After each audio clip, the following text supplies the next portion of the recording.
Hi everyone, कैसे हैं आप सभी।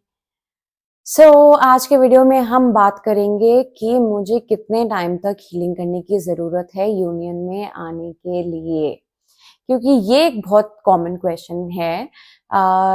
इवन जब मेरे पास भी कोई आता है कोचिंग की इंक्वायरी लेने के लिए जो कि पहले से कोचिंग नहीं कर रहे हैं, उनका सबसे पहला एक क्वेश्चन है कि कितने सेशंस में यूनियन हो जाएगा, कितने सेशंस लगेंगे हीलिंग करने के लिए। तो इसका मेरे पास कोई जवाब नहीं है, क्योंकि सबसे पहले ये आपकी स्पीड पे डिपेंड करता है। आपकी स्पीड पे ये कैसे डिपेंड करता है कि यूनियन कितने टाइम में होगा।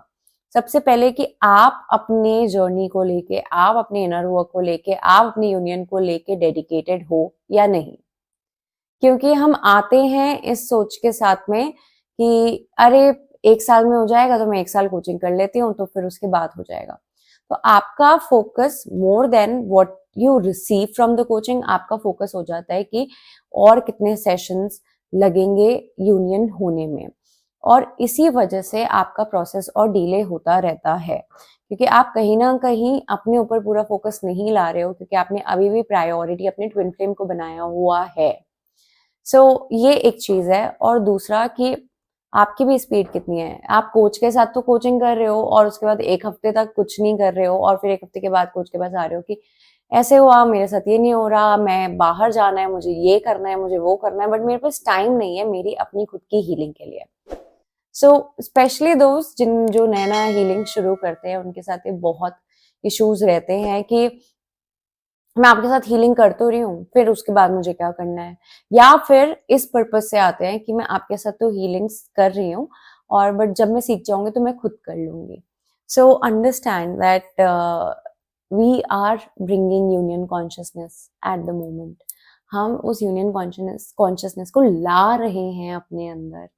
तो ये चीज सोच के कि मैं अभी कर लेती हूँ और उसके बाद जब मैं सीख जाऊंगी। सो ज्ञान का कोई अंत नहीं है।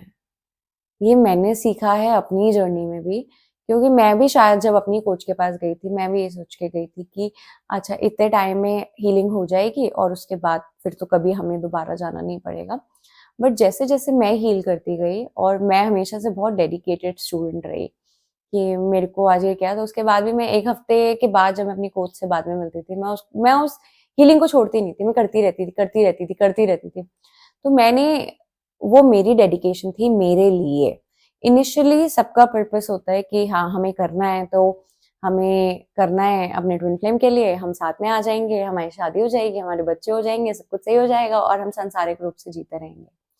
पर जैसे जैसे आप डीप जाते हो, आपको समझ में आता है कि every session that you take even with your coach, वो आपको कितना डीप लेके जाता है आपकी हीलिंग में, और कितनी चीजें, स्पेशली ग्रुप कोचिंग्स जहाँ पे और भी आपके सोल ब्रदर्स एंड सिस्टर्स होते हैं, वो अपने अपसेट्स हील करते हैं, तो आपको भी कहीं ना कहीं लगता है कि हाँ ये चीजें मैं भी करती हूँ। वो जो चीज होती है, क्योंकि यूनियन असेंशन नहीं है, union is the beginning of ascension. आप अभी जो आप यूनियन से पहले जो आप हीलिंग करते हो, ये आपकी प्रिपरेशन होती है to contain, to sustain union.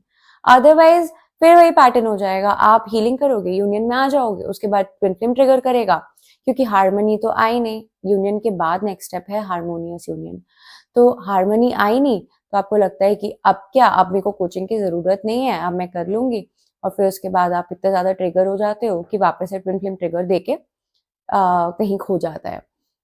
ये चीज हमें समझने की बहुत ज्यादा जरूरत है कि regular coaching is very effective, and this is where you need to dedicate to yourself. And coaching का मतलब ये नहीं है कि सिर्फ आप कोचिंग करोगे, आपको खुद को भी कोच करना है, आपको खुद की भी हीलिंग करनी है। एंड यूनियन के भी अपसेट्स होते हैं, आप सबसे पहले प्रायोरिटाइज यूनियन को करो, union with God, union with yourself. Twin flame is going to mirror that.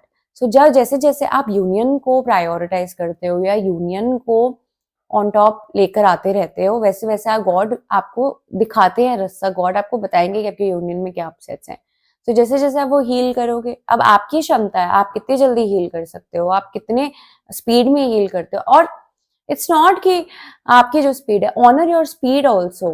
कभी कभार हम स्लो होते हैं बट हम फास्ट करने के चक्कर में हम सब खराब कर देते हैं। कभी कभी हम फास्ट होते हैं बट हम स्लो करने के चक्कर में अपनी स्पीड को डिसऑनर करते हैं, तो भी हम अपनी यूनियन को डिसऑनर करते हैं because God wants you your union fast. So love that part of you. और ये चीज आप भूल जाओ कि कितना टाइम लगेगा, कितना टाइम नहीं लगेगा, क्योंकि healing is a lifestyle. So you have to give birth to a new you, and that new you is someone that God created, your true authentic self.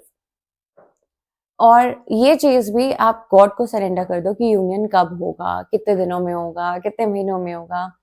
आप फोकस करो अपने ऊपर, अपने रिलेशनशिप के ऊपर जो कि आप गॉड के साथ क्रिएट करोगे, और आप अपने यूनियन पे फोकस करो, अपने ऊपर, एंड वो आपका यूनियन मैनिफेस्ट करेगा।